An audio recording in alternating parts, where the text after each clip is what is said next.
반갑습니다. 붓다의 복과 지혜입니다. 오늘도 부처님의 지혜와 자비가 여러분의 삶 속에 가득하시길 기원합니다. 네가 진실로 아들이 필요하거든 거기 가서 청해보라는 이 이야기 속에는 단순한 자식의 탄생 이야기가 아닙니다. 바로 간절한 원력과 올바른 인연이 맺어질 때 삶의 진정한 깨달음과 복덕이 열린다는 부처님의 깊은 가르침이 담겨 있습니다. 세상 모든 존재는 서로 연결되어 있으며 자비와 보시, 선한 뜻으로 맺어진 인연은 반드시 선한 열매로 돌아옵니다. 오늘 이 이야기를 통해 여러분도 자신의 삶에서 참된 복과 지혜가 무엇인지 함께 돌아보는 소중한 시간이 되기를 바랍니다. 자, 그럼 네가 진실로 아들이 필요하거든 거기 가서 청해보라. 그 여정을 함께 해볼까요? 옛날 한 나라에 자식을 간절히 원하는 왕이 있었습니다. 그 왕은 권력과 부귀, 모든 것을 가졌지만 단 하나, 나라를 이어갈 아들이 없었습니다. 왕은 하늘에 기도하고 산천에 제사하며 수많은 선지자와 점술가를 찾아다녔습니다. 그러나 아무 소용이 없었습니다. 날이 갈수록 왕은 깊은 걱정에 빠졌습니다. 만약 내가 후사가 없다면 나라가 혼란에 빠질 것이다. 신하들이 서로 다투고 백성은 고통받게 되리라. 그렇게 번민에 빠진 어느 날 밤, 왕은 꿈을 꾸었습니다. 꿈속에 한 천신이 나타나 이렇게 말했습니다. 대왕이여, 진실로 아들이 필요하거든 성박 숲으로 가십시오. 그곳에 2명의 선인이 있는데 그들 중 하나는 금빛 몸을 지녔고 덕과 지혜가 뛰어나며 또 다른 하나는 보통 사람의 모습이지만 인연으로 태어날 것입니다. 대왕이 간절히 원하고 정성으로 청한다면 그중 금빛 선인이 왕가에 태어날 것입니다. 왕은 꿈에서 깨어나자마자 즉시 수레를 타고 숲으로 향했습니다. 그리고 과연 그곳에서 2 선인을 만났습니다. 왕은 큰 절을 올리며 간청했습니다. 부디 우리 왕가에 태어나 나라를 평안하게 하고 백성을 구제해 주십시오. 금빛 선인은 왕의 간절한 마음에 감동하여 고개를 끄덕이며 말했습니다. 내가 너희 왕가에 태어나리라. 그러나 이 몸이 죽고 나서야 가능하니 준비하라. 곧 금빛 선인은 세상을 떠났고 왕의 첫째 왕비는 즉시 태기가 있었습니다. 그리고 10달 후 한 아이가 태어났습니다. 그 아이는 태어날 때부터 자금색 몸에 검푸른 머리카락, 뛰어난 지혜와 총명을 지닌 존재였습니다. 사람들은 그 아이를 두고 입을 모아 말했습니다. 이 아이는 중생을 이롭게 할 인연을 타고난 존재다. 왕은 관상가에게 이름을 부탁했고 관상가는 왕에게 말했습니다. 이 아이는 선한 뜻을 지닌 자입니다. 이름을 선사라 하십시오. 반면 함께 온 또 다른 선인은 둘째 왕비의 몸에 태어나 평범한 아들로 태어났습니다. 그는 욕망과 이기심이 많았고 복은 오직 자신만을 위한 것이었습니다. 그래서 관상가는 그 아이의 이름을 악사라고 지었습니다. 이 이야기 속에는 업과 인연의 진리가 담겨 있습니다. 세상 모든 존재는 스스로 지은 업에 따라 인연을 맺고 과보를 받습니다. 왕의 간절한 원력은 결국 선한 인연을 불러왔고 금빛 선인은 자비심으로 그 인연을 받아들였습니다. 그러나 욕심과 집착만으로는 아무리 많은 부귀를 쌓아도 진정한 복과 깨달음에 이를 수 없습니다. 이 일화는 단순히 자식을 얻는 이야기가 아닙니다. 진실한 마음, 간절한 원력, 그리고 선한 행위가 결국 나와 세상을 이롭게 한다. 는 부처님의 가르침을 그대로 보여줍니다. 오늘 이 이야기와 함께 여러분도 삶 속에서 스스로 묻기를 바랍니다. 나는 지금 어떤 인연을 짓고 있는가? 그리고 그 인연은 나와 세상에 어떤 열매로 돌아올 것인가? 여러분의 삶에 부처님의 자비와 지혜가 늘 함께 하시길 바랍니다. 옛날 보의 나라에 위대한 왕이 있었습니다. 그는 나라를 다스림에 있어 지혜롭고 자비로웠으며 백성을 사랑하는 훌륭한 군주였습니다. 그러나 단 하나 왕위를 이어받을 아들이 없다는 것이 그의 가장 큰 고민이었습니다. 세상의 모든 것은 번성하고 이어지는데 내가 죽고 나면 나라가 혼란에 빠지고 백성들은 고통에 휩싸일 것이다. 왕은 이 생각에 밤낮으로 마음이 어지럽고 번민하였습니다. 그래서 왕은 산과 강, 태양과 달, 모든 신령스러운 존재에게 제사를 지내고 간절히 기도했습니다. 그러나 아무리 기도해도 아들은 태어나지 않았습니다. 어느 날 지극히 간절한 마음이 하늘에 닿았을 때 왕의 꿈에 한 천신이 나타났습니다. 천신은 왕에게 이렇게 말했습니다. 대왕이여, 세상 모든 것은 인연으로 이루어집니다. 단지 바라는 마음만으로는 이루어지지 않으니 진실로 원한다면 성박 숲속으로 가십시오. 그곳에 2명의 선인이 있습니다. 첫째 선인은 금빛 몸을 가졌고 지혜와 자비가 충만하여 세상 중생을 이롭게 할 존재입니다. 둘째 선인은 평범한 모습이지만 과거 업에 따라 태어날 인연이 있습니다.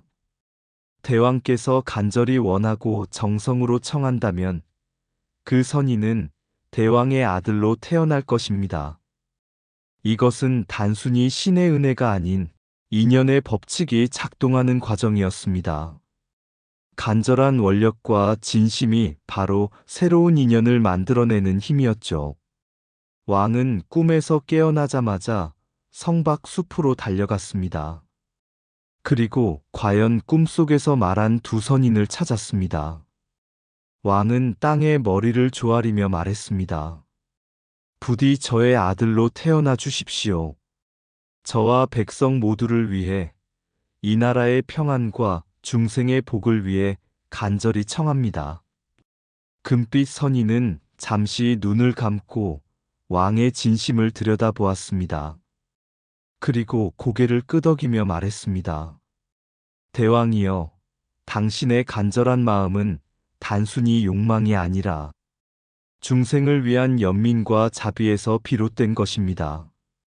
나는 이 인연을 받아들여 왕가에 태어나리라. 그러나 육신은 인연의 그릇일 뿐. 이 몸을 버리고 새로운 인연으로 태어날 것입니다. 그리고 다른 선인도 말했습니다. 나 또한 인연으로 당신의 집에 태어나게 될 것이다. 이는 자신의 의지와 인연의 법칙이 함께 작동하는 신묘한 순간이었습니다. 얼마 후 금빛 선인은 목숨을 마쳤고 왕의 첫 번째 왕비는 즉시 태기가 있었습니다. 10달이 지나 왕비는 자금색 피부에 검푸른 머리카락을 지닌 아들을 낳았습니다. 관상가는 그 아이를 보고 말했습니다. 이 아이는 세상의 자비와 지혜를 전할 존재입니다. 이름을 선사, 즉 선한 스승이라 하십시오. 선사는 단순히 왕의 후계자가 아니라 세상의 선한 가르침을 전하기 위해 인연으로 온 존재였습니다. 한편 2번째 선인은 왕의 둘째 왕비에게 태어났습니다. 그는 평범한 모습을 하고 있었고 그의 본성은 집착과 욕망으로 향해 있었습니다. 관상가는 말했습니다. 이 아이는 자신의 욕망을 채우는 삶을 살 것입니다. 이름을 악사, 즉 악한 스승이라 하십시오. 이 세상 모든 존재는 인연과 업으로 연결되어 있습니다. 왕의 간절한 마음은 단순한 욕망이 아닌 중생을 위한 선한 원력이었기에 복된 인연을 불러온 것입니다. 반면 악사의 탄생은 과거의 업과 인연의 자연스러운 결과였습니다. 원인 없는 결과는 없고 심은 대로 거둔다. 바로 이것이 부처님께서 설하신 연기법의 진리입니다. 이 이야기는 우리에게 이렇게 말합니다. 당신이 지금 심고 있는 마음과 행위가 바로 내일의 인연과 과보를 결정한다. 지금 이 순간도 여러분의 선한 마음과 원력이 복된 인연으로 이어지기를 기원합니다. 인연은 찾아오는 것이 아니라 스스로 만들어가는 것이다. 간절한 마음은 우주의 법칙을 움직인다. 원력이 깊을수록 인연은 반드시 열매 맺는다. 심은 대로 거두고 행한 대로 받는다. 이것이 업의 진리다. 욕망으로 얻는 것은 허망하고 자비로 얻는 것은 영원하다. 내가 짓는 작은 선행이 내 미래를 바꾼다. 고통도 행복도 모두 인연 따라오고 간다. 진정한 복은 바라는 것이 아니라 나누는 것이다. 세상은 내가 지은 마음의 그림자다. 간절함에 이기심이 섞이면 번뇌가 되고 자비가 섞이면 공덕이 된다. 내가 지금 짓는 인연이 다음 생의 집이 된다. 참된 부자는 가진 자가 아니라 나누는 자다. 업은 도망칠 수도 숨길 수도 없다. 다만 새롭게 짓는 것만이 구원이다. 바른 마음으로 구하면 인연은 반드시 응답한다. 세상의 모든 일은 나의 바른 뜻과 바른 행위에서 시작된다. 이 명언들은 부처님께서 설하신 연기법, 업보, 보시의 진리를 담고 있습니다. 인연은 우연이 아니다. 마음이 짓는 법이다. 어느 날 왕궁 안에서 모든 부귀와 편안함 속에 자라던 선사태자는 문득 마음속에 이런 질문이 떠올랐습니다. 궁 밖의 세상은 어떤 모습일까? 이 풍요와 평안 너머의 진실은 무엇일까? 왕은 태자를 사랑했기에 만류하려 했지만 태자는 단호하게 말했습니다. 저는 세상의 진실을 보고 싶습니다. 인간은 무엇으로 살며 왜 괴로워하며 어디에서 행복을 찾는지 알고 싶습니다. 왕은 결국 허락했고 태자는 호위와 함께 궁 밖으로 나섰습니다. 거리에서 본 거지 의지할 곳 없는 삶. 태자가 처음 마주한 것은 찢어진 옷을 입고 부러진 지팡이를 짚으며 깨진 그릇으로 구걸하는 거지였습니다. 태자는 신하에게 물었습니다. 저들은 왜 저리 고통스럽게 사는가? 신하는 대답했습니다. 부모도 없고 가족도 없으며 몸이 병들고 일할 힘도 없습니다. 먹을 것도 입을 것도 없어 이렇게 구걸하며 생을 이어갑니다. 태자는 깊이 한숨 지으며 생각했습니다. 태어나면서부터 행복한 사람이 있는가 하면 아무 죄도 없이 이토록 고통받는 사람이 있는 이유는 무엇인가? 그 순간 태자의 마음에 처음으로 강한 자비심이 피어났습니다. 백정과 농부 생명을 먹고 사는 윤회. 조금 더 가자 태자는 한 백정이 짐승을 잡아 고기를 저울에 달아 파는 모습을 보았습니다. 태자는 물었습니다. 왜 저렇게 생명을 죽이며 사는가? 백정은 말했습니다. 저도 원해서 하는 건 아닙니다. 아버지도 이 일을 했고 할아버지도 이 일을 했습니다. 이 일을 놓으면 가족이 굶어 죽습니다. 태자는 다시 깊이 탄식했습니다. 살기 위해 남의 생명을 빼앗아야 하는 이 삶. 이것이 세상의 법이라면 얼마나 깊은 고통의 굴레인가. 조금 더 나아가니 농부들이 밭을 갈고 있었습니다. 그 밭에는 벌레를 잡아먹는 개구리, 개구리를 삼키는 뱀, 뱀을 쪼아먹는 공작새가 있었습니다. 태자는 깨달았습니다. 이 세상은 강자가 약자를 먹고 다시 더 강한 자에게 잡아먹히는 끝없는 사슬 속에 있다. 이것이 바로 윤회의 고리다. 사냥꾼과 어부 끝없는 탐욕과 살생. 태자는 다시 사냥꾼들을 보았습니다. 그들은 새들을 향해 활을 쏘고 그물에 짐승을 가둬 울부짖게 했습니다. 그리고 강가에서는 어부들이 그물을 던져 펄떡이는 물고기들을 잡아 올렸습니다. 물고기들은 물이 없는 땅 위에서 숨이 막혀 뒤집히고 퍼덕이며 죽어갔습니다. 태자는 묵묵히 바라보다 속으로 깊이 말했습니다. 중생들은 살기 위해 서로를 죽인다. 이 고통은 어디서 왔는가? 그 근원은 바로 탐욕이다. 먹고 소유하고 이기고자 하는 끝없는 욕망이 이 세상을 괴롭게 한다. 그 길에서 돌아오는 내내 태자는 한 가지 진리를 뼛속 깊이 깨달았습니다. 이 세상은 무명과 탐욕, 그리고 업의 사슬에 묶여 있다. 서로 죽이고 속이고 다투며 끊임없이 괴로움을 쌓아가고 있다. 태자는 결심합니다. 나는 이 고통을 보고도 외면하지 않겠다. 이 고통의 근원을 끊고 모든 중생이 괴로움에서 벗어나도록 돕겠다. 가진 것을 나누고 사랑하고 자비로 중생을 구제하리라. 그 순간 태자의 가슴은 뜨겁게 타올랐습니다. 자비심은 태어나는 것이 아니라 세상의 고통을 직면할 때 피어나는 것임을 그는 깨달았습니다. 모든 괴로움은 탐욕, 무명, 집착에서 온다. 모든 존재는 서로 연결되어 있으며 내가 살아가기 위해 누군가가 고통받는 구조 속에 있다. 이 괴로움의 사슬을 끊는 길은 자비와 보시, 그리고 깨달음이다. 이것은 바로 부처님께서 깨달으신 연기법과 고성제의 진리입니다. 내가 구원받는 길은 오직 남을 구하는 데 있다. 오늘 이 이야기와 함께 우리 모두는 이런 질문을 던질 수 있습니다. 나는 지금 이 삶 속에서 누군가의 고통을 외면하고 있지는 않은가? 내가 할 수 있는 작은 자비는 무엇인가? 세상의 모든 고통은 탐욕과 무명에서 비롯된다. 나만을 위한 삶은 결국 모두의 고통이 된다.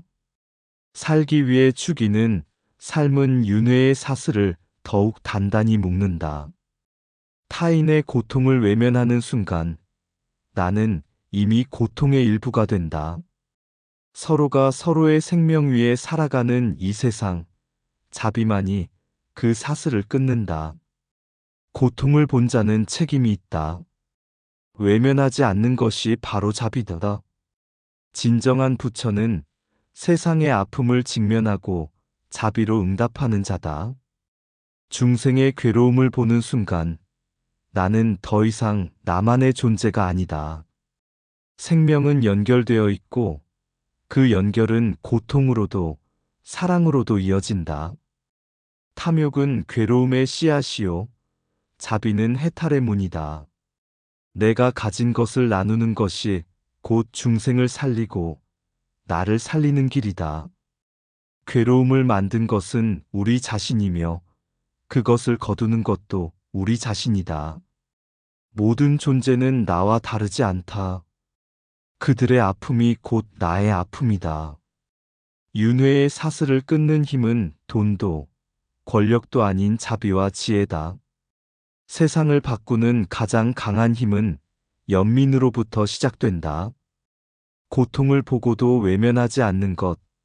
그 순간부터 나는 부처의 길에 들어선 것이다. 선사태자는 세상 밖으로 나가 거지의 슬픔, 백정의 고통, 농부의 고된 삶, 사냥꾼과 어부의 살생을 모두 보았습니다. 그는 깊은 슬픔 속에서 한 가지를 깨달았습니다. 이 세상은 서로의 고통 위에 서 있다. 내가 이 고통을 본 이상 외면하지 않겠다. 태자는 궁으로 돌아와 왕에게 아뢰었습니다. 부왕이시여, 저는 세상의 고통을 보았습니다. 그들을 위해 보물 창고를 열게 해주십시오. 저는 가진 것을 모두 나누어 중생들의 괴로움을 덜어주고자 합니다. 왕은 사랑하는 태자의 부탁을 차마 거절하지 못했습니다. 그리고 명을 내렸습니다. 태자가 원한다면 그렇게 하라. 태자는 왕의 보물 창고를 활짝 열었습니다. 금과 은, 비단과 음식, 의복과 약, 그 무엇이든 필요로 하는 이들에게 아낌없이 나누었습니다. 왕국의 모든 가난한 자, 병든 자, 외로운 자가 몰려들었습니다. 태자는 묻지 않았습니다. 필요한 것이 무엇입니까? 그리고 그대로 내어주었습니다. 며칠이 지나자 창고지기가 왕에게 찾아와 아뢰었습니다. 대왕이시여, 창고의 보물이 3분의 2나 줄었습니다. 각국의 사신들에게 주어야 할 보물도 곧 바닥나겠습니다. 왕은 깊이 고민했습니다. 내 아들의 뜻은 순수하지만 이 나라를 지켜야 하지 않는가. 그러나 다시 생각했습니다. 부처님께서 말씀하셨다. 이 세상에서 잃어버릴 것이 없는 것은 오직 공덕뿐이다. 그래서 왕은 다시 창고지기에게 말했습니다. 그의 뜻을 막지 마라. 그러나 혹시 너무 급하게 줄까 걱정되니 때로는 조금 미루어 주어라. 창고는 비어도 마음은 가득하다. 결국 창고는 거의 비었습니다. 그러나 놀랍게도 태자의 마음은 오히려 더욱 풍요로워졌습니다. 태자는 말했습니다. 물질은 나눌수록 줄지만 자비는 나눌수록 커진다. 이 세상의 참된 부자는 많이 가진 자가 아니라 많이 나누는 자다. 진정한 부자란 누구인가? 사람들은 물었습니다. 태자님, 창고가 다 비었는데 두렵지 않습니까? 태자는 미소 지으며 답했습니다. 창고는 비었지만 내 마음은 가득 차 있다. 세상은 덧없지만 공덕은 사라지지 않는다. 나누는 것이 곧 쌓는 것이다. 그때 하늘에서는 향기로운 꽃비가 내렸고 하늘의 신들은 기뻐하며 말했습니다. 진정한 부자는 물질로 가득 찬 자가 아니라 자비와 지혜로 충만한 자다. 물질은 사라지지만 보시로 쌓은 공덕은 절대 사라지지 않는다. 진정한 부자는 많이 소유한 자가 아니라 많이 나누는 자다. 가진 것을 움켜쥐면 두려움이 생기고 나누면 자유로워진다. 자비는 고통을 치유하는 가장 강력한 힘이다. 베풀문 공허함을 메우고 나눔은 마음을 부자로 만든다. 이 이야기는 오늘 우리에게도 묻습니다. 당신은 지금 무엇을 움켜쥐고 있습니까? 그리고 그것을 나눌 때 얼마나 자유로워질 수 있습니까? 진정한 부자는 가진 자가 아니라 나누는 자다. 물질은 나누면 줄지만 자비는 나누면 커진다. 창고는 비어도 공덕은 가득하다. 베풀문 내 것이 줄어드는 것이 아니라 복덕이 쌓이는 길이다. 가진 것을 움켜쥐면 두려움이 생기고 나누면 자유가 찾아온다. 자비는 가장 강한 재산이며 공덕은 가장 안전한 저축이다. 이 세상에서 사라지지 않는 유일한 것은 바로 나눔으로 쌓은 공덕이다. 보시는 나누는 것이 아니라 함께 살아가는 법을 배우는 것이다. 내가 가진 것이 얼마나 많은가가 아니라 얼마나 나누었는가가 나를 부자로 만든다. 보물은 창고에 쌓을수록 썩고 나눌수록 꽃이 된다.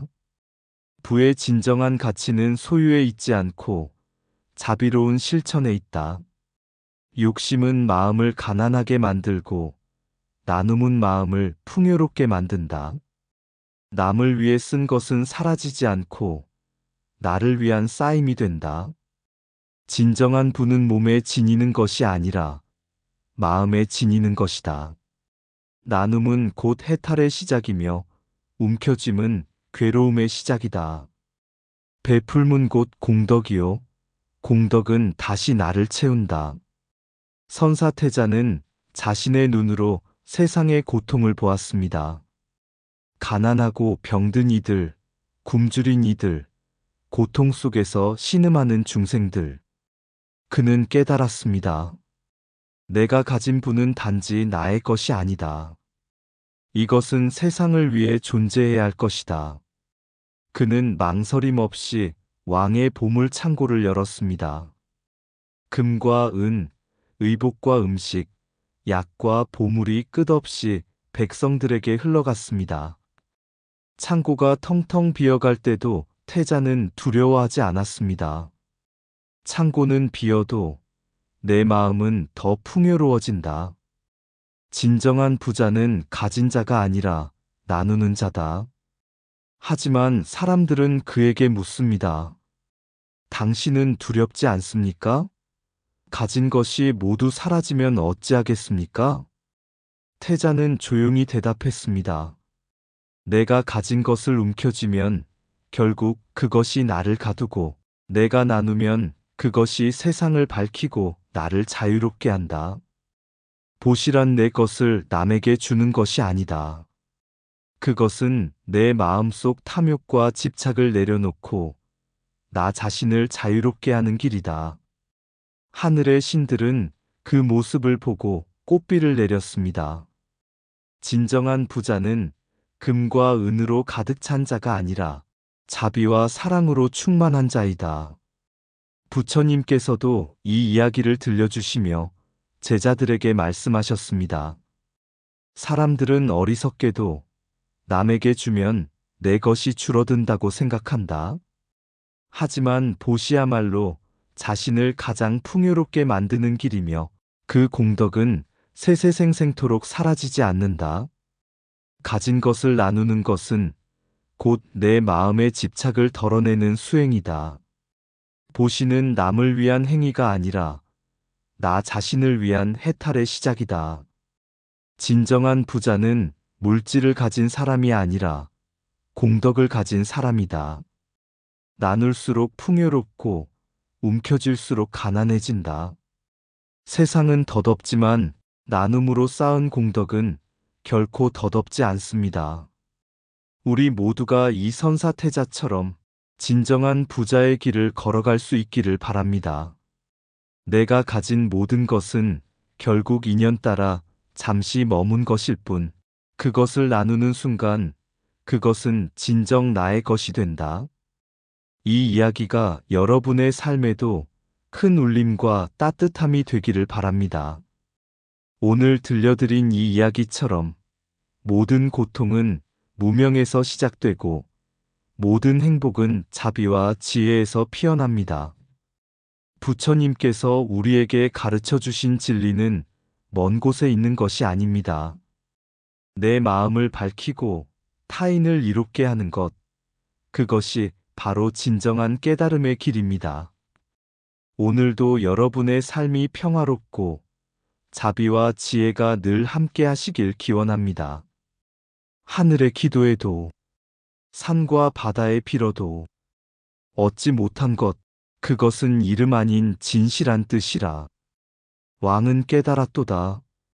혈육이 아닌 세상의 고통을 잇는 마음이 진정한 후계임을. 황금빛 선인에게 절하며 내게 아들을 주소서. 간절히 외치던 그 순간 그 아들은 이미 왕의 마음에 태어났도다. 태어남은 단순한 탄생이 아니니 탐욕을 버리고 분노를 끊고 어리석음을 밝히는 것. 태자는 본다. 거지의 허기 속에, 백정의 칼날 속에, 농부의 땀방울 속에, 사냥꾼의 그물 속에, 고기잡이의 피눈물 속에 세상은 서로 물고 뜯으며 살기 위해 죽이고 갖기 위해 빼앗는구나. 그는 묻는다. 어찌하여 살아간단 말인가? 그는 깨닫는다. 내가 가진 모든 것은 나의 것이 아니니 이것은 중생을 위한 씨앗이다. 보시하여도 마르지 않는 창고는 없으나 마르지 않는 자비는 있다. 왕의 창고는 텅 비었어도 태자의 가슴은 더욱 가득해지니 재물은 줄어도 덕은 넘치도다. 태자는 다시 묻는다. 내가 어떻게 하면 끝없이 베풀 수 있겠는가? 그 답은 바깥에 있지 않고 자신 안에 있었으니 바로 이 마음이 천상의 아들이며 세상의 빛이며 모든 고통을 밝히는 법등이로다. 이상 붓다의 복과 지혜였습니다. 오늘도 복지구족한 날 되세요. 구독과 좋아요는 붓다의 복과 지혜를 밝히는 큰 자비의 등불이 됩니다.